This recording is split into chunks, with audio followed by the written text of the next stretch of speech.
Assalamualaikum warahmatullahi wabarakatuh. Saya Muhammad Idul Ihsan dengan NIM 23438. Pada kesempatan kali ini, saya akan membahas mengenai konflik batas laut antara Indonesia dengan Malaysia terkait dengan sengketa Ambalat.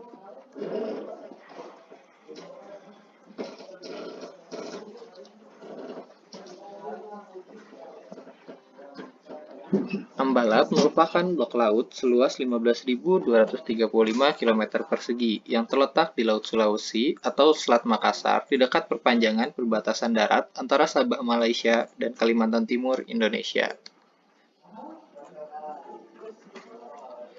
Blok Ambalat tepatnya berada di wilayah muara Sungai Kayan pada bagian kedalaman antara 1.000 sampai 2.375 meter di bawah muka laut pada landas kontinen Kalimantan.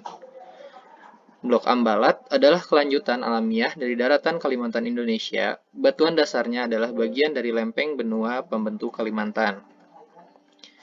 Batuan sedimen yang berada di atasnya berasal dari daratan Kalimantan yang kemudian dibawa melalui Sungai Kayan untuk diendapkan membentuk delta yang besar. Blok Ambalat ini menjadi sengketa berkepanjangan antara Indonesia dan Malaysia karena wilayah tersebut merupakan wilayah cekungan Tarakan di Kalimantan Timur yang berpotensi sebagai penghasil minyak dan gas bumi yang mampu dimanfaatkan secara maksimal hingga 30 tahun ke depan. Apabila merujuk kepada kronologi yang terjadi, persengketaan ini dimulai sejak tanggal 27 Oktober pada tahun 1969, yang mana Indonesia dan Malaysia melakukan penandatanganan perjanjian tapal batas landas kontinen. Yang kemudian, pada tahun 1979, Malaysia membuat peta secara sepihak. Peta Malaysia tersebut sebenarnya tidak memiliki implikasi hukum atau tidak legal, akan tetapi mempunyai implikasi politis. Peta itu tidak hanya diprotes oleh Indonesia, tetapi juga negara Singapura, Filipina, Cina, Thailand, Vietnam, dan Inggris pun mengajukan protes atas nama Brunei Darussalam saat Malaysia belum merdeka, karena dianggap sebagai upaya perebutan wilayah negara lain.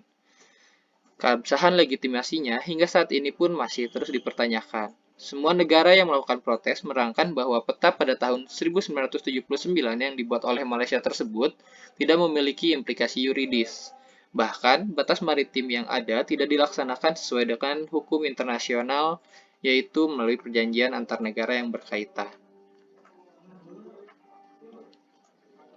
Kemudian, pada tahun 1982, Indonesia kemudian melakukan protes.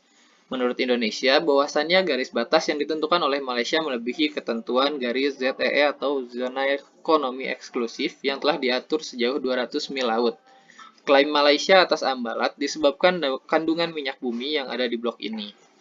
Hal ini didasari oleh Indonesia yang berhasil memperjuangkan konsep negara kepulauan atau archipelagic state hingga diakui secara internasional, sehingga dapat menerapkan ketentuan yang berlaku sebagai negara kepulauan.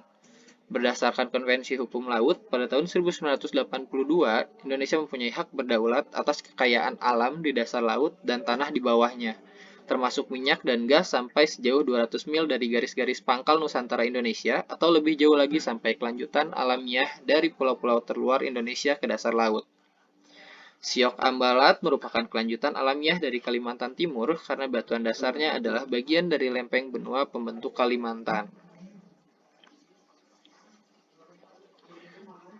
Berikut merupakan pelanggaran Malaysia setelah diresmikannya Perjanjian Hukum Laut Internasional atau UNCLOS.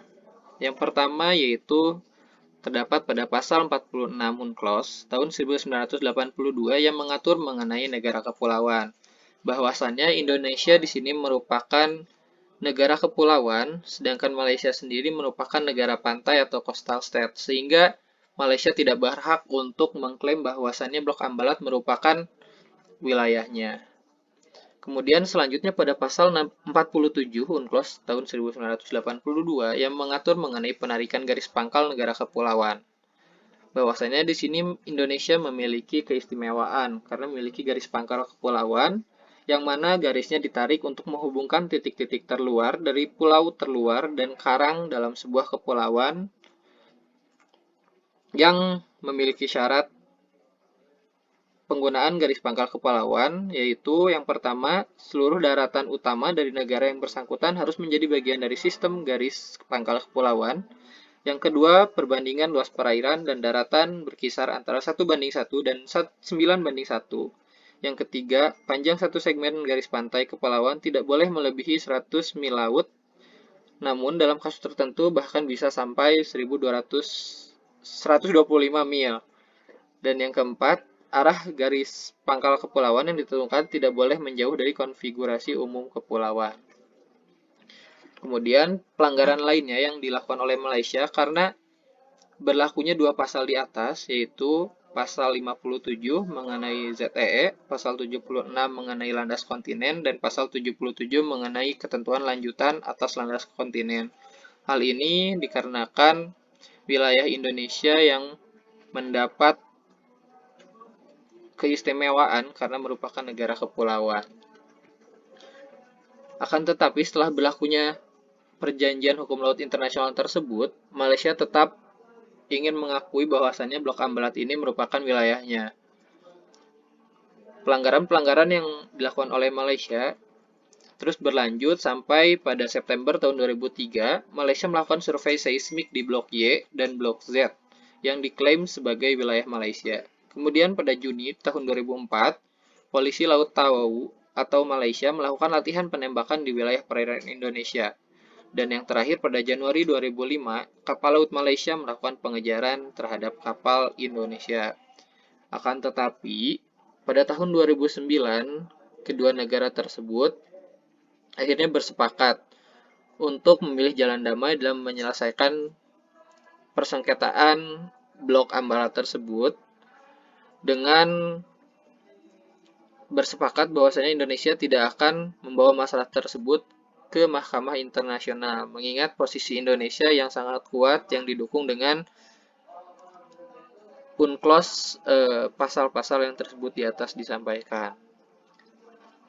Berikut yang dapat saya sampaikan terkait sengketa Ambalat. Terima kasih atas perhatiannya. Wassalamualaikum warahmatullahi wabarakatuh.